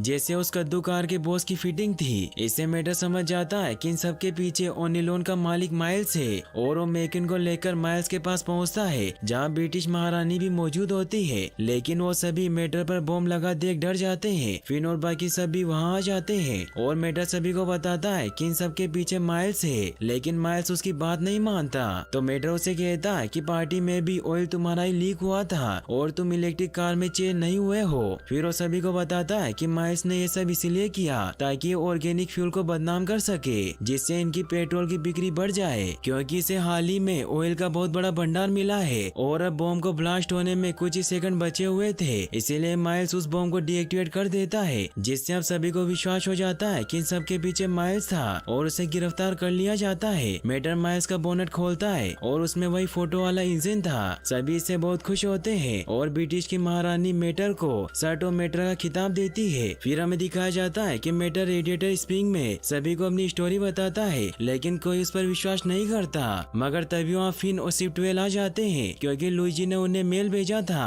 शिप 12 सभी को कहती है कि मैं मेटर की गर्लफ्रेंड हूँ। सभी इससे बहुत हैरान होते हैं, लेकिन अभी भी मैक्विन को एक बात समझ नहीं आती कि उस पर जब इलेक्ट्रोमैग्नेटिक पल्स से हमला किया गया था तो उसे कुछ क्यों नहीं हुआ। तो फिल्मोर उसे बताता है कि साज ने तुम्हारा फ्यूल बदल दिया था। फिर दिखाया जाता है कि रेडिएटर स्प्रिंग में रेस होती है, जहाँ सभी रेसर आए थे। सभी से खुश होते हैं और अब फिन और शिप 12 के जाने का वक्त हो गया था। फिन मेटर को भी अपने साथ चलने को कहते हैं, लेकिन मेटर उन्हें कहता है कि ये मेरा घर है, इसीलिए मैं यही रहूंगा। तो शिप 12 उसे कहती है कि मैं तुमसे मिलने आऊंगी, क्योंकि हमारी गुटरगु अभी बाकी है। फिर वो वहाँ से चले जाते हैं और मेटर भी अपने रॉकेट की मदद से रेस करने लगता है और यहीं पर ये मूवी एंड हो जाती है। इस कहानी की शुरुआत कास्ट मूवी के बाद से होती है, जहाँ पिस्टन कप का नया सीजन स्टार्ट होने वाला था। वही हमें मैक्विन को दिखाया जाता है जो अपना हौसला बढ़ाने की कोशिश कर रहा होता है, लेकिन उसे डॉग की याद आती है, क्योंकि हमेशा उसे बताया करते थे कि रेसिंग एक लेप की तरह होती है, जिसमें हमें बिना किसी को हिट किए जीतना होता है, जिसे असली रेसिंग कहा जाता है। मैक्विन उनकी इन बातों से खुश होता है। फिर रेस स्टार्ट होती है, जिसमें मैक्विन सबसे आगे निकल जाता है और मैक्विन के पीछे उसके दो दोस्त केल और बॉबी भी होते हैं, जो भी मैक्विन की तरह ही काफी अच्छे रेसर थे। मगर मैक्विन रेस जीत जाता है। सभी से बहुत खुश होते हैं, लेकिन बॉबी मैक्विन के साथ प्रैंक करने के लिए उस पर स्प्रे कर देता है, जिससे अगली बार जब बॉबी रेस में विन होता है तो मैक्विन भी उसके टायर में हवा भरकर अपना बदला ले लेता है। फिर अगले हफ्ते नई रेस स्टार्ट होती है, जिसमें मैक्विन सबसे आगे होता है, लेकिन तभी जैक्सन स्टॉर्म वहां आकर बहुत ही आसानी से ये रेस जीत जाता है। सब ये देखकर बहुत हैरान होते हैं। जैक्सन एक न्यू जनरेशन का हाईटेक रेसर होता है जो बहुत ही घमंडी था, इसलिए जब मैक्विन उससे मिलने जाता है तो मैक्विन का मजाक उड़ाता है कि तुम मुझसे नहीं जीत सकते। इससे मैक्विन को बहुत बुरा लगता है। न्यूज में हर जगह जैक्सन की खबर फैल जाती है। इसीलिए चिक एक शो में एक डेटा एनालिस्ट नेडली आकर जैक्सन के बारे में बताती है कि जैक्सन एक न्यू जनरेशन का हाईटेक रेसर है जो पुराने रेसर से बिल्कुल अलग है, जिसके जीतने की असली वजह एरोडायनेमिक सिस्टम और सिमुलेटर प्रैक्टिस करना है, जिससे उसकी स्पीड किसी भी टर्न पर कम नहीं होती। और अब धीरे धीरे जैक्सन सभी रेस जीतता जाता है, जिससे अब सभी स्पॉन्सर पुराने रेसर को हटाकर न्यू जनरेशन के रेसर को साइन करने लग जाते हैं। मैक्यून के दोस्त केल और बॉबी भी रिटायर हो जाते हैं। मैक्यून ने सुनकर केल के पास जाता है और उससे पूछता है कि तुम रिटायर क्यों हो रहे हो। तो केल उसे कहता है कि मैंने मेरे अंकल से पूछा था कि हमें रिटायर कब होना चाहिए, तो मेरे अंकल ने कहा कि जब न्यू जनरेशन ट्रैक पर उतरेगी तो तुम्हें खुद ब खुद पता चल जाएगा। यह कहकर वहाँ से चला जाता है। फिर हमें दिखाया जाता है कि मैक्यून को छोड़कर सभी रेसर को न्यू जनरेशन के रेसर में बदल दिया जाता है, क्योंकि मैक्यून के स्पॉन्सर डस्टी एंड रस्टी उसके बहुत अच्छे दोस्त थे। आज सीजन की आखिरी रेस होती है, जिसमें मैक्यून धीरे धीरे जैक्सन के पास पहुंच जाता है, लेकिन जैक्सन आगे निकल जाता है और वो मैक्यून को कहता है कि अब तुम बूढ़े हो चुके हो, इसीलिए रिटायर हो जाओ। इससे मैक्यून को बहुत गुस्सा आता है और वो अपनी फुल पावर में आगे बढ़ने लगता है, जिससे उसका टायर फटने की वजह से एक बहुत ही भयानक एक्सीडेंट हो जाता है, जैसा कई सालों पहले डॉग का हुआ था। फिर हमें 4 महीने बाद रेडिएटर स्प्रिंग को दिखाया जाता है, जहाँ मैक्यून अब ठीक हो चुका है, लेकिन अंदर से पूरी तरीके से टूट चुका था, क्योंकि जब सालों पहले डॉग का एक्सीडेंट हुआ था तो उन्हें रेसिंग से निकाल दिया और उनकी जगह एक नए रुकी को साइन कर लिया था। मैक्यून इन बातों से काफी उदास होता है। तभी सेली उसके पास आती है तो मैक्यून उसे कहता है कि डॉग रेस करना चाहते थे, लेकिन उन्हें मौका नहीं दिया गया, इसलिए मैं नहीं चाहता कि जो डॉग के साथ हुआ वही मेरे साथ हो। तो सेली उसे कहती है कि तुम्हें खुद को बदलकर पहले से बेहतर बनाना होगा, जिससे ही तुम रेस जीत सकते हो, इसीलिए तुम्हें कुछ नया ट्राई करना चाहिए, क्योंकि 2 वीक बाद नया सीजन स्टार्ट होने वाला है। तो मैक्यून भी उसकी बात समझ जाता है। तभी मेटर भी वहाँ जाता है और मैक्यून उसे कहता है कि मेरे पास एक आइडिया है, इसीलिए मुझे जल्दी से डस्टी इंडस्ट्री से बात करनी है। तो मेटर उन्हें कॉल लगाने चला जाता है, जहाँ मैक्यून के सभी दोस्त मौजूद होते हैं। तभी मैक्यून भी वहाँ जाता है और वो सभी को बताता है कि मैंने डिसाइड किया है कि मैं खुद को पहले से बेहतर बनाऊंगा और इस सीजन सभी की होश उड़ा दूंगा। इस बात से डस्टी एंड डस्टी भी बहुत खुश होते हैं। मैक्यून उन्हें कहता है कि मुझे स्टॉर्म से फास्ट होने के लिए उसके जैसी ट्रेनिंग लेनी होगी। तो डस्टी एंड डस्टी उसे कहते हैं कि हमने पूरा इंतजाम कर लिया है, इसीलिए तुम कल रस्टी रेसिंग सेंटर आ जाना। इससे मैक्यून बहुत खुश होता है और सभी मैक्यून के जाने की तैयारियां करने लग जाते हैं। रेमन मैक्यून को पेंट करके उसे बिल्कुल पहले जैसा बना देता है। ये देखकर उसके सभी दोस्त बहुत खुश होते हैं और मैक्यून अपने दोस्तों के साथ रेसिंग सेंटर जाने के लिए निकल जाता है। वो सुबह होते होते रस्टी रेसिंग सेंटर पहुंच जाते हैं, जो कि एक बहुत बड़ा ट्रेनिंग सेंटर होता है। वहाँ पहुँचते ही मीडिया वाले मैक्यून से रिटायर के बारे में पूछने लगते हैं, लेकिन मैक्यून उनके सवालों के जवाब नहीं देता और अंदर चला जाता है। मैक्यून उस रेसिंग सेंटर को देखकर बहुत खुश होता है। तभी डस्टी एंड डस्टी भी उसके पास आ जाते हैं। मैक्यून उन्हें कहता है कि ये जगह बहुत अच्छी है, लेकिन तुमने सब कैसे किया। तो डस्टी उन्हें बताता है कि छोटे मोटे कारोबार वाले इतना सब कुछ नहीं कर सकते थे और हम तुम्हारी जरूरतें भी पूरी नहीं कर पा रहे थे, इसलिए हमने रस्टीज भेज दिया। तो मैक्यून इससे काफी हैरान होता है। तो डस्टी और रस्टी उसे बताते हैं कि हमने स्टर्लिंग नाम के बिजनेसमैन को रस्टीज भेज दिया है, जिसके पास तुम्हारी जरूरत की हर एक चीज मौजूद है और आज से वो तुम्हारा नया स्पॉन्सर है। तभी वहाँ स्टर्लिंग भी आ जाता है, जो मैक्यून से मिलकर बहुत खुश होता है और उसे बताता है कि मैं तुम्हारा सबसे बड़ा फैन हूँ, जिससे मुझे बहुत खुशी हुई कि मैं तुम्हें स्पॉन्सर कर रहा हूँ। फिर डस्टी और रस्टी वहाँ से चले जाते हैं। मैक्यून बहुत सैड होता है क्योंकि उन्होंने उसके लिए ये सब किया था। तभी मैक्यून देखता है कि वहाँ उसकी और डॉग की सभी पुरानी चीजों का कलेक्शन मौजूद है। तभी स्टर्लिंग भी वहाँ आ जाते हैं और वो मैक्यून को बताते हैं कि यहाँ उन सभी जगह की मिट्टी मौजूद है जहाँ डॉग रेस कर चुके हैं, जिसमें थंडर होलो और फायरबॉल बीच की मिट्टी भी होती है जो यहीं पास में थे। स्टर्लिंग उसे कहता है कि अब तुम्हें अपने फ्यूचर की तैयारी करनी चाहिए और उसे ट्रेनिंग के लिए इलेक्ट्रिक सूट पहना देता है, जिसकी मदद से उन्हें मैक्यून की हेल्थ और स्पीड की जानकारी मिल सकती थी। फिर वो मैक्यून को अंदर लेकर जाता है, जहाँ मैक्यून को बताता है कि हर नए रेसर का सपना होता है कि वो इस ट्रेनिंग सेंटर में आकर प्रैक्टिस करे, क्योंकि इस ट्रेनिंग सेंटर में वो हर एक चीज मौजूद है जो तुम्हें बेहतर बना सकती है। और वहाँ इंटरएक्टिव रेस सिमुलेटर भी होता है, जिसे देखकर मैक्यून खुश हो जाता है और उस पर एक नई रेसर रेस कर रही थी, जिसकी स्पीड काफी अच्छी होती है। इसलिए मैक्यून स्टर्लिंग से पूछता है कि ये रेसर कौन है। तो स्टर्लिंग उसे बताता है कि ये कोई रेसर नहीं बल्कि एक ट्रेनर है जिसका नाम क्रूज है और वो इस फील्ड की सबसे बेस्ट ट्रेनर है, क्योंकि उसके पास हर एक न्यू रेसर की प्रॉब्लम का सॉल्यूशन था और सभी उसे मोटिवेशन का भंडार कहते हैं। क्रूज उनके पास आती है, लेकिन वो मैक्यून को अनदेखा करने का नाटक करती है, क्योंकि वो मैक्यून को मोटिवेट करना चाहती थी। मैक्विन भी ये बात समझ जाता है और क्रूज उन्हें बताती है कि सारा खेल मोटिवेशन का है,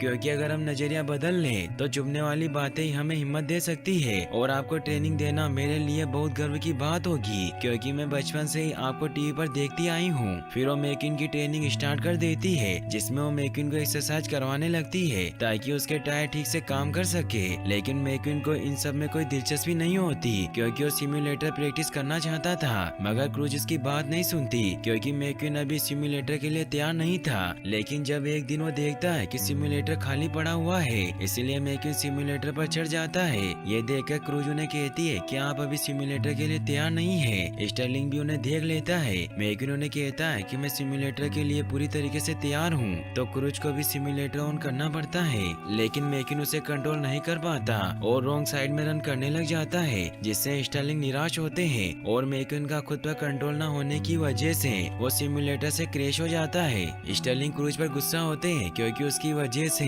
करोड़ों का सिम्युलेटर बर्बाद हो गया था। स्टर्लिंग मैक्विन को अंदर बुलाता है और उसे बताता है कि मैं तुम्हें रेसिंग का सबसे बड़ा ब्रांड बनाना चाहता हूँ और दुनिया का कोई ऐसा कोना नहीं होगा जहाँ तुम्हारे चर्चे ना हो और सभी कारें तुम्हारे ही प्रोडक्ट खरीदेगी। तो मैक्विन उन्हें कहता है कि सब तो रिटायर होने के बाद किया जाता है। तो स्टर्लिंग उसे कहता है कि अब तुम फ्लोरिडा में रेस नहीं करोगे, क्योंकि तुम्हारी स्पीड और परफॉर्मेंस वैसी नहीं है जैसी होनी चाहिए थी, और जितनी बार तुम हारोगे तुम्हारा नाम खराब होगा। इसीलिए तुम्हें अब अपने टॉय जो चीजें बेचकर उस नाम की कमाई खानी चाहिए। तो मैक्विन उन्हें कहता है कि मैं पैसों का भूखा नहीं हूँ, मेरी असली कमाई रेसिंग है, इसलिए मैं रेस करना चाहता हूँ और मैं वैसे ही तैयारी करूंगा जैसे मैंने डॉग के साथ की थी। और मैं यही फायरबॉल बीच पर अपनी प्रैक्टिस स्टार्ट कर सकता हूँ, जहाँ बड़े से बड़े रेसर ने प्रैक्टिस की थी, और मैं तुमसे वादा करता हूँ कि मैं ही जीतूंगा। तो स्टर्लिंग भी मान जाता है, लेकिन वो मैक्विन को कहता है कि अगर तुम फ्लोरिडा में नहीं जीते तो रिटायर हो जाओगे। तो मैक्विन भी उनकी शर्त मान लेता है और उन्हें कहता है कि अगर मैं जीत गया तो मैं जब चाहूंगा तभी रिटायर होऊंगा।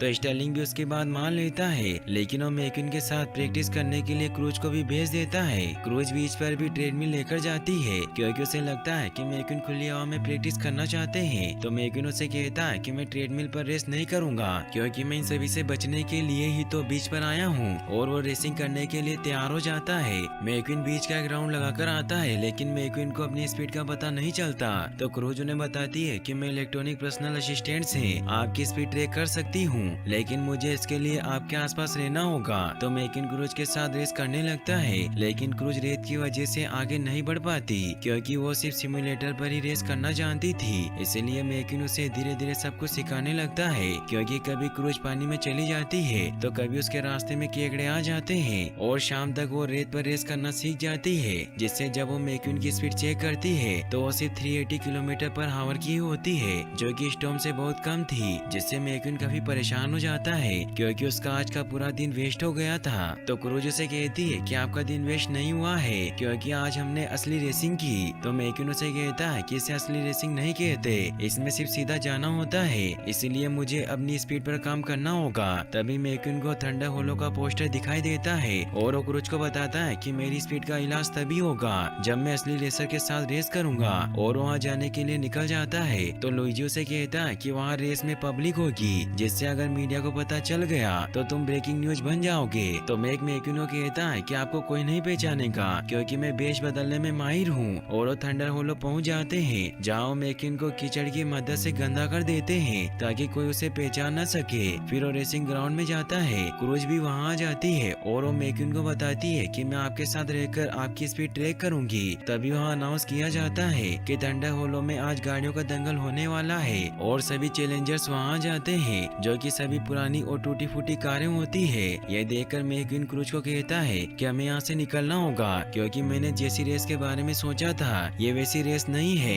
इसलिए वहाँ से निकलने लगते हैं, लेकिन गार्ड उन्हें बाहर जाने नहीं देता और उन्हें कहता है कि यहाँ का रूल है कि गेट बंद होते ही कोई भी बाहर नहीं जा सकता, और जो एंड तक जीतेगा वही इस रेस में विनर होगा। मैक्विन और क्रूज उन्हें समझाने की कोशिश करते हैं, लेकिन उनकी बात नहीं सुनते। तब यहाँ ग्राउंड में दंगल की योद्धा फीटर आ जाती है, जो इस गेम में माहिर थी और कोई उससे नहीं बच सकता था। इसीलिए वो मैक्विन और क्रूज को कहती है कि आज तुम नहीं बच पाओगे, जिससे वो काफी डर जाते हैं। तभी दंगल स्टार्ट हो जाता है और सभी पार्टिसिपेंट एक दूसरे को गिराने के लिए टक्कर मारने लग जाते हैं। मैक्विन और क्रूज सभी से बचकर भागने लगते हैं, जिससे सभी कारें एक दूसरे से टकराने लग जाती है। वही फीटर सभी को हिट करके उन्हें गिराने लगती है और अब सिर्फ मैकिन और क्रूज ही बचे थे, इसलिए फीटर क्रूज पर हमला करने के लिए उसकी तरफ बढ़ने लगती है, मगर क्रूज कीचड़ में फंस जाती है। ये देखकर मैकिन उसे बचाकर बाहर निकाल देता है, जिससे फीटर गिर जाती है और उसे बहुत गुस्सा आता है। वो वापस उठने की कोशिश करती है क्योंकि वो मैकिन को खत्म करना चाहती थी। ये देखकर मैकिन वहाँ से निकलने की कोशिश करता है, लेकिन उसके टायर में कटर फंस गया था, जिससे जब फीटर वापस खड़ी होकर उस पर हमला करने आने लगती है तो अचानक कटर निकल जाता है, जिससे फीटर क्रैश हो जाती है। फिर अनाउंस किया जाता है कि क्रूज ये रेस जीत गई है, जिससे वो बहुत खुश होती है, मगर तभी एक टैंकर उसके सामने आ जाता है, जिससे वो टैंकर पलट जाता है और मैकिन पर लगा हुआ सारा कीचड़ साफ हो जाता है, जिससे सभी को पता चल जाता है कि वो मैकिन है। यह देखकर सभी बहुत हैरान होते हैं और सभी न्यूज में खबर फैल जाती है कि मैकिन ने दंगल में हिस्सा लिया था। मैकिन वहाँ से क्रूज के साथ निकल जाता है। क्रूज बहुत खुश होती है क्योंकि आज वो पहली बार ट्रॉफी जीती थी। मैकिन उस पर गुस्सा होता है कि तुम्हारी वजह से मेरी स्पीड नहीं बढ़ रही है, क्योंकि तुम्हें संभालने की वजह से मेरा एक हफ्ता खराब हो गया और आज भी मेरी स्पीड उतनी ही है जितनी की महीने पहले थी, और ये मेरा आखिरी मौका है, और अगर मैं हार गया तो दोबारा मौका नहीं मिलेगा। मगर तुम ये सब नहीं समझ सकती क्योंकि तुम एक रेसर नहीं हो। मैकिन के गुस्से की वजह से क्रूज की ट्रॉफी टूट जाती है। इससे क्रूज को भी बहुत गुस्सा आ जाता है और वहाँ से जाने लगती है। वो मैकिन को कहती है कि मैं बचपन से एक रेसर बनना चाहती थी और उसकी वजह आप थे, क्योंकि मैं आपको टीवी पर देखा करती थी, मगर मेरे पेरेंट्स ने मुझे कहा कि बड़े सपने मत देखो, बड़े सपने कभी पूरे नहीं होते। मगर मैं अपने घर वालों को साबित करना चाहती थी कि मेरे शहर में मुझसे फास्ट और कोई नहीं है, इसीलिए मैंने रेस में हिस्सा लिया। मगर जब मैंने दूसरे रेसर को देखा तो उनमें बहुत कॉन्फिडेंस था और वो मुझसे बहुत बड़े थे, इसलिए जब उन्होंने अपना इंजन स्टार्ट किया तो मेरी हिम्मत टूट गई और मैं समझ गई कि मैं रेसिंग के लिए नहीं बनी हूँ, जिससे मैंने अपना पहला मौका गवा दिया। इससे वो काफी सैड हो जाते हैं और क्रूज वहाँ से ट्रेनिंग सेंटर जाने के लिए निकल जाती है। मैकिन उसे रोकने की कोशिश करता है, लेकिन उसकी बात नहीं सुनती। फिर हमें दिखाया जाता है कि मैकिन चिकिंग शो देख रहा होता है, जिसमें नेटली बताती है कि जैक्सन की स्पीड बढ़ती जा रही है, जिससे उसके जीतने के चांसेस 95% हो चुके हैं, और अगर मैकिन ने रेस में हिस्सा लिया तो उसके जीतने के चांसेस सिर्फ 1.2% है, और इस हफ्ते उसका रेसिंग करियर खत्म हो जाएगा। इससे मैकिन और ज्यादा दुखी हो जाता है और अपने बेस्ट फ्रेंड मेटो को कॉल लगाता है ताकि उसका मूड हल्का हो सके। मैकिन मेटो को बताता है कि मुझे ट्रेनिंग से कुछ भी फायदा नहीं हुआ और मुझे मेरी स्पीड बढ़ाने का कोई तरीका समझ नहीं आ रहा है, जिससे अब मुझे भी लगने लगा है कि मेरा रेसिंग करियर खत्म हो जाएगा, और अगर आज डॉग जिंदा होते तो मुझे ये दिन कभी नहीं देखना पड़ता।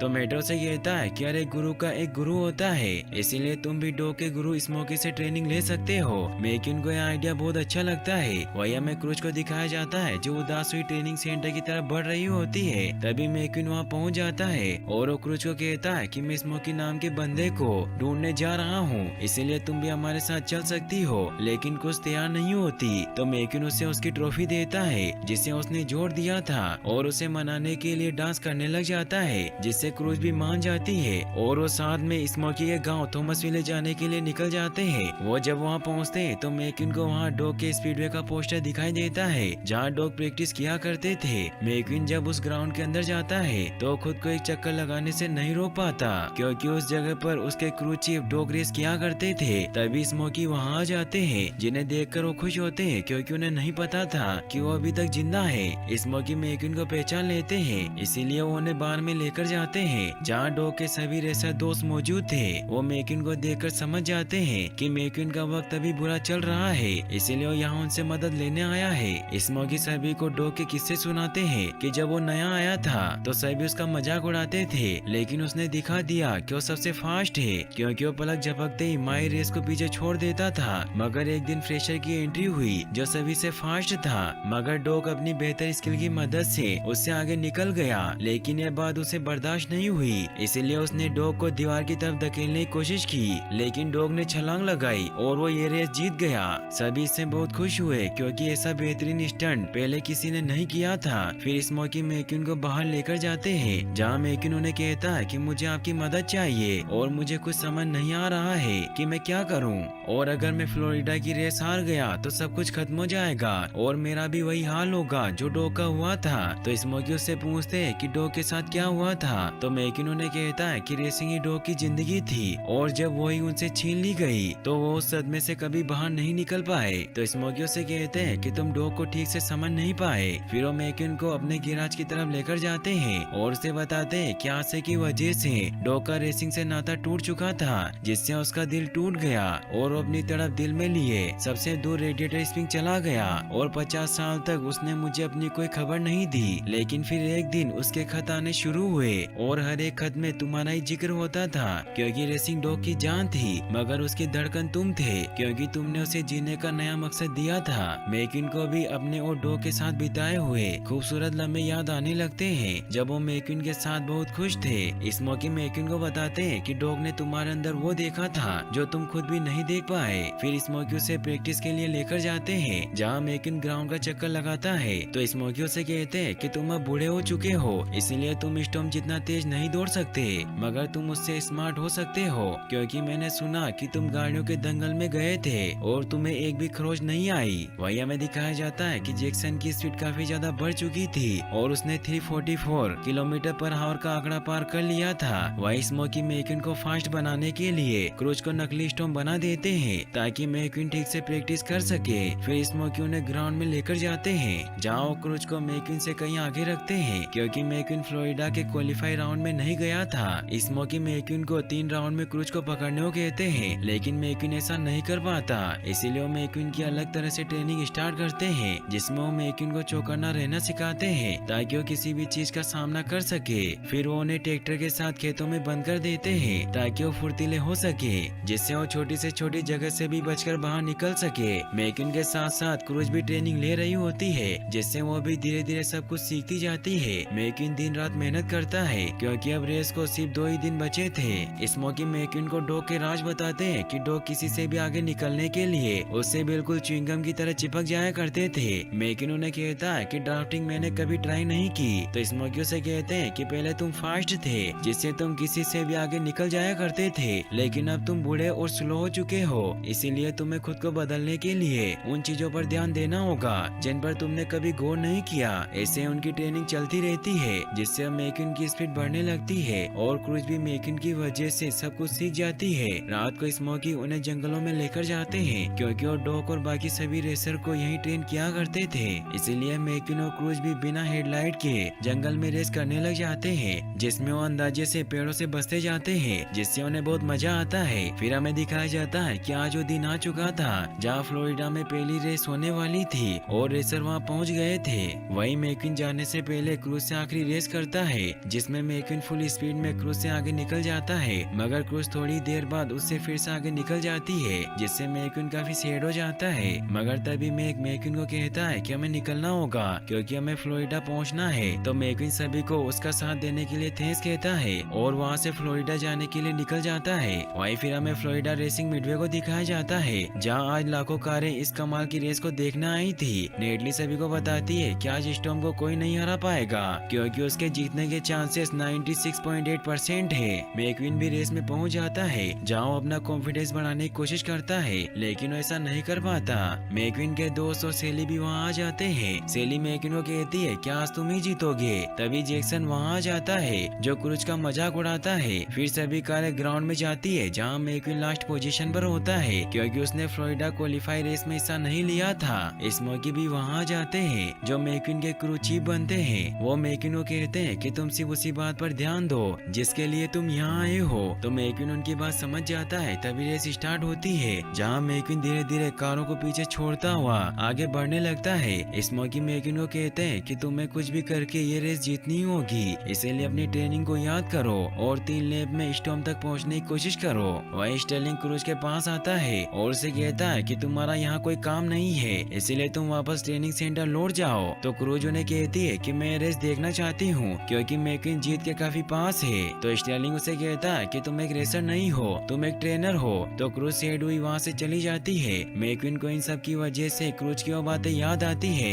कि उनकी वजह से एक रेसर बनना चाहती थी, लेकिन उसे कभी दूसरा मौका नहीं मिला। ऐसे मैकिन समझ जाता है कि उसे क्रूज को दूसरा मौका देना चाहिए और वो इस मौके को क्रूज को बुलाने को कहता है। तब यहाँ कुछ कारें क्रैश होने लगती है जिससे मैकिन पीठ पर आ जाता है जहाँ वो अपने दोस्तों क्रूज को तैयार करने को कहता है। क्रूज को कुछ समझ नहीं आता तो मैकिन उसे कहता है कि आज तुम्हें दूसरा मौका दिया जा रहा है, इसलिए इस रेस को शुरू मैंने किया था, मगर और खत्म तुम करोगी। लेकिन स्टर्लिंग ऐसा नहीं चाहता था, इसीलिए उन्हें कहता है कि ये रूल के खिलाफ है। तो स्मोकी से कहते हैं कि रूल के हिसाब से ट्रैक पर सिर्फ नंबर दिखने चाहिए, फिर चाहे वो किसी पर भी लिखा हो। लेकिन फिर भी स्टर्लिंग उनकी नहीं सुनता, तो मेटर उसे पीछे कर देता है और उसे आगे जाने नहीं देता। मैकिन के फ्रेंड क्रूज को तैयार करते हैं। मैकिन क्रूज को कहता है कि ये मेरा आखिरी मौका है जिससे मैं तुम्हें पहला मौका दे सकता हूँ, इसीलिए तुम इस मौके को मत गंवाना। तो क्रूज भी उसकी बात समझ जाती है और वो रेस करने के लिए चली जाती है। वो स्पीड कार से आगे निकलती है। सभी ये देखकर हैरान होते हैं कि मैकिन ने एक नए रेसर को ट्रैक पर उतारा है जिसने आज तक एक भी रेस नहीं की है, जिससे सभी को लगता है कि मैकिन पागल हो गया है। क्रूज इतनी सारी ऑडियंस देखकर घबरा जाती है, तो स्मोकी उसे और फास्ट चलने को कहते हैं, मगर क्रूज काफी अकड़ी हुई होती है। तो मैकिन स्मोकी को कहता है कि उसे कहो कि वो एक हल्की फुल्की बादल है। और जब स्मोकी उसे ये कहते हैं तो क्रूज समझ जाती है कि वो अकड़ी हुई है, इसीलिए वो खुद को नॉर्मल करती है और स्पीड से आगे बढ़ने लग जाती है। मैकिन उसे कहता है कि तुम्हारे पास हर एक मुश्किल का हल मौजूद है, इसीलिए खेतों को याद करो और सभी से आगे निकलो। तो क्रूज अपनी इमेजिनेशन से सभी कारों को ट्रैक्टर में चेंज कर देती है, जिससे उनसे बचती हुई आगे निकलने लगती है। मैकिन उसका क्रू चिप बनकर खुश होता है और क्रूज बहुत जल्दी थर्ड नंबर पर पहुंच जाती है। ये देखकर स्टॉर्म क्रूज की हिम्मत तोड़ने के लिए उसके पास आता है और उसे उल्टी सीधी बातें बोलने लग जाता है कि तुम एक रेसर नहीं हो और कॉस्ट्यूम बदलने से कोई रेसर नहीं बन जाता और तुम्हारी असली रेसर बनने की कोई औकात नहीं है। इससे क्रूज काफी निराश हो जाती है और वो धीरे धीरे धीमी होने लगती है। तो मैकिन उसे कहता है कि स्टॉर्म तुमसे डर रहा है, इसीलिए उसने तुम्हारी हिम्मत तोड़ने की कोशिश की, क्योंकि उसे तुम्हें वो बात नजर आ गई है जो तुम्हें भी कभी खुद में दिखाई नहीं दी। तो क्रूज में भी जोश आ जाता है और वो जैक्सन के पीछे पहुंच जाती है और डॉग की बात याद करती है और जैक्सन से च्युइंगम की तरह चिपक जाती है और उसे गुस्सा दिलाने लगती है, जिससे मैकिन और स्मोकी खुश होते हैं और अब सिर्फ आखिरी लेप बची होती है। इसीलिए क्रूज जैक्सन से आगे निकलने लगती है, मगर जैक्सन उसे गुस्से में दीवार की तरफ हिट करने लगता है और उसे कहता है कि तुम इस ट्रैक के लायक नहीं हो, मगर क्रूज जंप करके खुद को उससे छुड़वा लेती है। मैकिन और बाकी सब ये देखकर हैरान होते हैं और क्रूज ये रेस जीत जाती है, जिससे सभी बहुत खुश होते हैं और सभी रेसर क्रूज को जीत की बधाई देते हैं। मैकिन भी खुश होता है। तभी स्टर्लिंग भी वहाँ आ जाता है, जो क्रूज के जीतने की वजह से उसे अपनी टीम का रेसर बनने का ऑफर करता है। तो क्रूज उन्हें कहती है कि मैं आपके लिए रेसिंग नहीं कर पाऊंगी। तभी डायनावो के ओनर टेक्स वहाँ आ जाते हैं, जो क्रूज को कहते हैं कि तुम हमारे लिए रेस करो, क्योंकि हमारी टीम में एक से बढ़कर एक रेसर है। मैकिन भी बहुत खुश होता है, क्योंकि डायनावो का मॉडल बनना बहुत बड़ी बात थी। ये देखकर स्टर्लिंग मैकिन को कहता है कि तुम अब रिटायर हो चुके हो और हमारी डील हुई थी, इसलिए तुम सोमवार को फोटोशूट के लिए आ जाना।